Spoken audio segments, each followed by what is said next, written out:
Akizungumza baada ya kumalizika kwa mafunzo siku 21 ya ufugaji kuku bila dawa yaliyofanyika mtaa Vikongolo, kata ya Chanika, Ilala, Dar es Salaam, mratibu wa mradi huo ulio chini ya shirika la chakula na kilimo duniani FAO, Dr. Elbariki Mwakapeje, amesema ili kukabiliana na hatari hiyo ipo haja wafugaji kuku kubadili aina ya ufugaji ili kuondokana na hatari ya ongezeko la vimelea sugu ambavyo ni hatari kwa afya ya mlaji. Usipochukua tahadhari kwa sasa, ikifika mwaka 2030 changamoto ya usugu wa vimelea vya magonjwa itakuwa inasababisha vifo vingi duniani kuliko vifo vinavyosababishwa na ajali, vinavyosababishwa na malaria, vinavyosababishwa na ukimwi.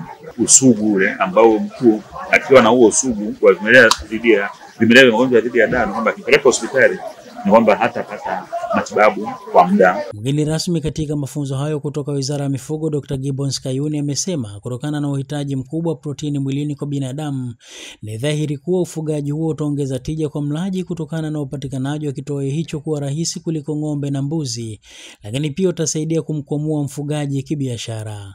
Mradi huu ulikuwa umejikita katika kupunguza matumizi ya dawa kwenye mifugo. Kwa nini kuku? Ni kwa sababu kuku ndiye ambaye analeta nyama mezani haraka au protini haraka mezani ukilinganisha na wanyama wakubwa kama ng'ombe na mbuzi. Ni kwa sababu gani? Ni kwa sababu binadamu anahitaji protini. Mradi huu tumeuchukua kama kioo na tutautangaza na tutawasemea, kwa maana kwamba jambo hili lisiishie tu kata Chanika, lakini pia kwa neema hii basi na wengine pia katika kata jirani waweze kufaidika.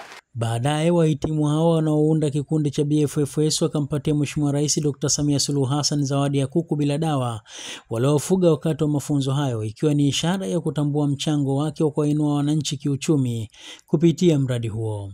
Tunataka kuku hawa akakabidhiwe Mama Samia Suluhu Hassan, aifikie na ajue kwamba kuna kikundi cha wafugaji Chanika ambao tumepewa mafunzo kupitia yeye mwenyewe Rais wetu wa Jamhuri ya Muungano wa Tanzania na kwa kushirikiana na FAO. Asante sana Mama Samia Suluhu Hassan kwa kutuwezesha elimu hii tuliopewa kwa kufuga kuku wa nyama bila dawa. Tumeweza kupata hii elimu, tuko tayari kutoa na pia kwa wenzetu ili wote wafugaji tuweze kuwa tunafanya biashara ambayo tunapata faida. Tunawashukuru FAO, tunaweza kufuga bila kutumia dawa na tunaweza kuiona faida.